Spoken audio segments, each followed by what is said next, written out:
Hello everybody, welcome back to the world of Bedrock Survival, the kingdom of two brothers. I am super psyched to be back here. I've been having a really great time, and I've been hardcore on the grind. I'm going to show you all that in just a second, but we're actually going to grind a little bit right now, so I thought I would talk on the journey. So what I realized is that I need to double or even more than double the size of my little crappy kelp farm. So I did that. Last night I was on for hours, probably like 4 hours maybe of grind to dig it out with my, my crappy tools and no beacon, all that kind of stuff. So it took a long time, but I did more than double it. I actually made, I think, 7 or 8 rows of new kelp, whereas the old one I think was 4 or maybe 5. So basically I 150% or 180%, I don't even know how to say that, 180%ed my farm. So hopefully if I combine all the kelp into one furnace, I should have a good source of like instant EXP. I hope. Man, I hope so, because I've been doing some research on Bedrock experience farms, and man, there aren't any really good ones. I probably would do an overworld zombie pigmen farm, except for I'm so scared that on the next update they're going to change that. So I don't want to spend all this time mining, so much obsidian, since you can't get on the nether roof and all that kind of stuff in Bedrock. I don't want to mine up, hundreds and hundreds of obsidian to create all these big overworld portals and then have them change the rules when the 1.16 comes out, since so much is changing, right? So we're just kind of waiting, on that. So I got to figure out what else to do. I'm hoping to fight the dragon on episode 50, probably. We'll see if I can beat him even, but we're hoping to do that. And then once I do that, I could do an ender. I don't know what the best thing is. All right, I just whipped up a tiny little smelter here just to get at least some double fast burning glass, because I'm going to need it, because let me show you what I did. This is our old kelp farm, and this is the new one. So as you can see, I more than doubled the size of it. So, hopefully it's going to be great. I really, really hope so. And then we're going to have all that kelp the kelp should be falling down right here. So it'll be right in this row here. So let's just dig that so I know which row it is. So this is going to be where the actual kelp falls. And then there's going to be glass here and glass here. Kelp going up on that. It should be perfect. I already have it wired in the back. I mean, the wiring, like as if I did something great. It's just, that's all. It's just redstone. So I'm hoping that this is going to be so much that it's going to be, like automatic super fast smelting. And then what we'll do after that is we'll go down probably another couple levels so that all of the kelp is funneling into probably one furnace. So we'll probably do some sort of weird janky sort of hopper system to kind of work that out, because of this ladder. This ladder's right in the way of where it really should be. So yeah, we'll work that out. Not a big deal. But this ladder, I need it to be there because that goes the whole way down to the mine. Though I could probably move it because I'm that close to the bottom. So maybe I'll put the ladder on this wall or something. I had actually planned on maybe if I needed to, I could go 2 more kelp farms. But honestly, if I need more, I'm going to build it overground, because digging this out took hours. I could have built it overground in a quarter of that time. So, all right. Well, let me get to putting up some glass and then the water. So we'll see on the other side. I'm doing a little thinking on camera, and I thought I would just come in and talk to you guys. Well, off camera.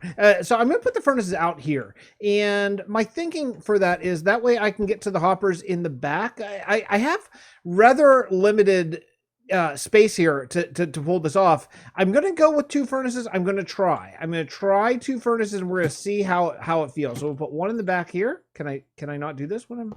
Yeah, okay, you can. And then... one going into that, one going into that. Okay, so that's going to go into the back. That's not going to work at all. That's just not how it works. Darn it. It's a funny thing. Sometimes I am doing so great at building, focused in the zone. Everything's going great. I walked out of my house and immediately got killed by a skeleton, like in 1 second. So I'm trying to get back. This creeper is not going to let me through. All my stuff's up there. I'm just going to have to run by. Don't blow up. Don't blow up. Okay. I gotta go back and get my stuff, and then we'll show you the work, but darn it all. Well, let's go take a look, shall we? Look at this. I mean, look at the amount of work I've put in here. I've really been... Whoa. Is that missing? Is there a reason why that's missing? I guess it doesn't matter. That one block. Yeah, it doesn't matter. It doesn't seem like water's leaking out. Well, let's go down and take a look at this monstrosity. Never again am I building something like this underground. I mean, unbelievable. By the way, I left out my 3 crafting tables. I thought some of you might enjoy seeing how many crafting tables it took me to build this little thing. So, yeah, so I have it working. I have it working right now. It looks like I got 20, and I've not stocked these. These are all from it falling down. That's really weird. That it's exactly the same. I stocked it with the dried kelp from before, but I did not stock it here. So this is where we're at thus far. I don't know if it's self-sustaining yet. I kind of doubt it is, honestly, but looks like 1 kelp up there for some reason isn't going. But for the most part, it does seem to be flushing down okay. It seems like it's working all right, I think. Yeah, here comes one. Let's watch it fly down. It should just drop. It should just drop right down. But see how few are dropping? Like, you should be seeing like drop, drop, drop, drop, you know, in order to keep the furnaces going. So I don't think that it's going to be self-sustaining. Unfortunately, I still don't think it's big enough. Now, I did read that Bedrock has a current bug. Silent Whisperer linked on one of his videos. I've just recently been watching a lot of Bedrock videos, and he said, you know, upvote this bug so they'll take a look at it. And it's that kelp will randomly in Bedrock stop growing. So that's cool. I kind of wish I would have seen that before doing this whole thing. But you know, my hope is that I should be able to, if I'm holding one of these mending pickaxes that I have, and I stop the hopper and I take one out, I should get all that experience from the furnace. That's the goal. That's what I think should happen. I hope.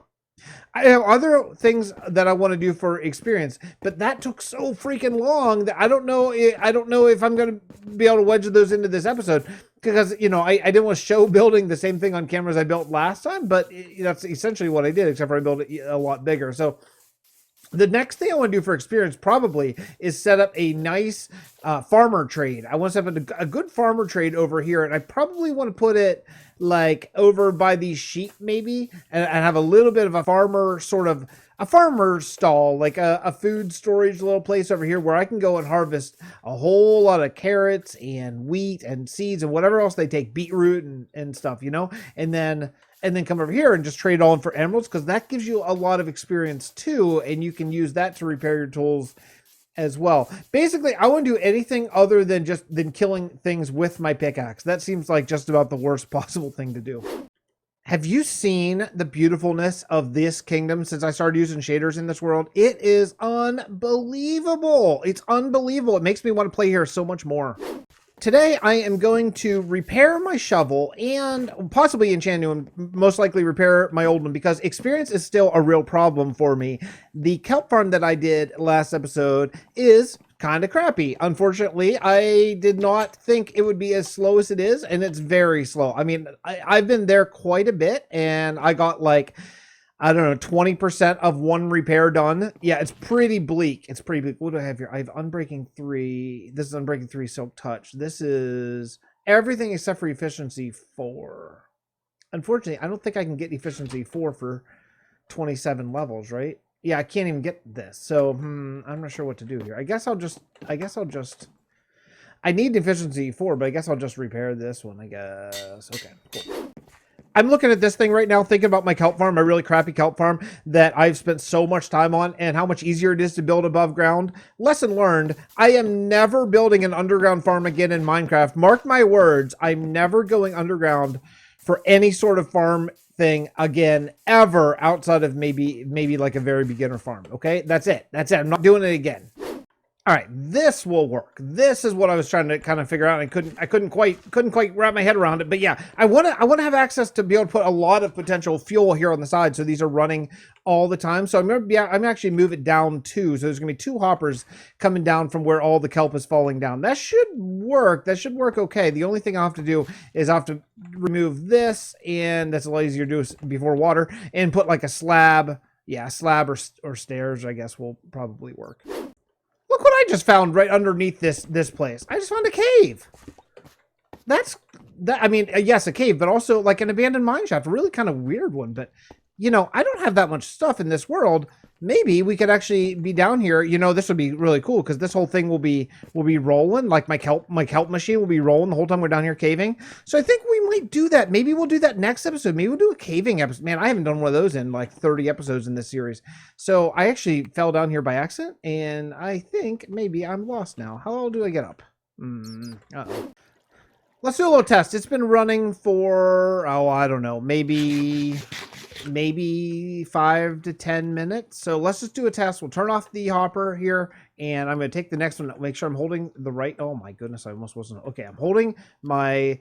I'm actually holding the wrong one. I want to be holding my silk. No, yeah, I want to be holding my silk touch. Okay, I'm holding my silk touch one. I'm going to grab it. Boop. Boy, barely any, huh? Barely any. Let's try this one. Still holding the same one. And yeah, that's not good. I thought I would get a lot more experience. Just watch how little the bar moves. Ready? Boop. Barely any. Wow.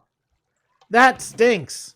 That stinks. All right, well, with the disappointment, the 2-episode consecutive disappointment in my stupid kelp farm, I am going to do a little bit of building because I want to put a house. I want to put a house right smack here. So that way when you're walking up the road, you're going up the road here. That way this is all full. So we're going to put a house actually touching this house, I think. Do a small floor, little balcony sort of area, and then a taller floor. Small little house. We're going to build it together, at least partially, okay? So let's start with moving the sheep. We're just going to let's come up with a little bit of a footprint. Let's do the footprint. That's going to go right along here. And then let's come in, I think, and in over here and over here. And then we'll go right up this area right here, there and there. And let's do this. Okay, that's the footprint. Now I will fill it up. Small little building update. I am building a lot here, and I just wanted to come in quickly. I may end up having to redo a little bit of this just to get a little bit of a mixture of palette here, but I think this is how I want to go. Right now, my gut tells me that I'm not going to do trim on this house because I did trim over that house, and it's important, I think, it's important, I think, to mix it up, as what I was trying to say before I fell. This house is really different. It's deceivingly different, actually. The more I look at it, the more it's sort of building itself. If you look, normally what I do is I do a different material for the second floor. Like if you look at this house, that house, all the houses. But this one I decided not to. And I gotta say, I think it's really cool. I think it's really cool. Wow, it's kind of enlightening me, honestly, to maybe a different kind of build style that I'm going to do from time to time. Is really bring in this like one. It's almost like a tiny mini little fortress build or something. Like, look, it's all stone going the whole way up using stone bricks, so it's a little bit fancier. I think it's really, really, really cool. So I think what we're going to do is we're going to go with a palette of essentially 2 blocks, all oak and stone, and I want to see how we can do with that. Normally I do a lot more colors than that, like 3 to 4 to 5 to 6, even to 7 different colors, but this time I'm going to try it with 2. I just want to see what we can come up with. One thing is I'm definitely going to trim that roof back. I don't like that roof at all. I was down on the ground looking at it, and it's really weird how it sort of flows into that other building, so we're going to get rid of that. Other than that, though, I think this is super cool. Okay, I'm really liking how this house is turning out. It's really cool. Just like it just seamlessly attaches right to this. I took out this roof completely and made it a flat balcony. I think that's going to be much better. That'll be, you know what? That's going to be a door, actually. I was going to make that a window, but no, I like a door way better. And then we'll put in a nice big street side window right there. That'll be very cool. Okay, good. I like that. And what about a little window up there? Maybe? Yeah, I think so. How about if we come up here and put in just maybe 2 of those blocks up there? Okay, cool. All right, next, let's figure out where the other windows should be. How about a nice tall window there, a 4 tall window? That would be cool, almost church-like, I think. Yeah, that would be cool. That'll make it a little bit, probably make it a little bit complicated to do the interior whenever we do that. Yes, that's right, we're gonna do the interior. Let's do that. That'll be just fine. And how about a not symmetrical window area over here? So we'll do that and that and that. Yeah, then we'll do a little garden out here, something like that. I don't have any fence yet. A little garden out here, a little window. I like that. That's cool. A little window right there. Okay, cool. And this needs something. This needs something pretty badly. Okay, let's see. What can we do up here? We'll do it together. Why not? Oh, I can't even put the scaffolding down. That's cool. Okay, let's go up here. Let's figure out what we need to do. First thing we need to do is fill in this. Yikes. I think we're done. Man, this turned into a nice little build, I think. What a weird thing. It's so different for me, but I like it. It's just I tried to keep it as simple as I could. And yeah, I could have put shutters and stuff, but I like the simplicity there. It's quite outside of my box, but I think I might do more like this. It's really nice. So yeah, just a little easy house that's just going to help fill out right alongside the road. This is kind of what I want to do throughout this entire city, and just keep on building and building all different pallets, all that kind of stuff. What we'll do next is we'll build like a house here, maybe a diagonal little house that kind of goes up and just blocks in this entire road. And then after we go a certain distance of houses, like say we get to about here, then what we'll do is then we'll make a little alley that sort of goes in between these roads, because you know that's how it is. Like after so many houses in a row, then there's always a little alley or something like that. So this might even be a good example of an alley, like a little 1 or maybe 2 block wide alley between. Yeah, I think it's cool. I think it's really cool. But that's gonna do it for me today. So a short little episode, but lots of grind. So I hope you enjoyed it. And we'll see you all next episode from Bedrock Survival with Fix. I'm on my way to meet over with Sunfire SB here in just a moment, so that's gonna be a fun little collab we'll be doing in a different series. So we'll see you all over there. See you next time, guys.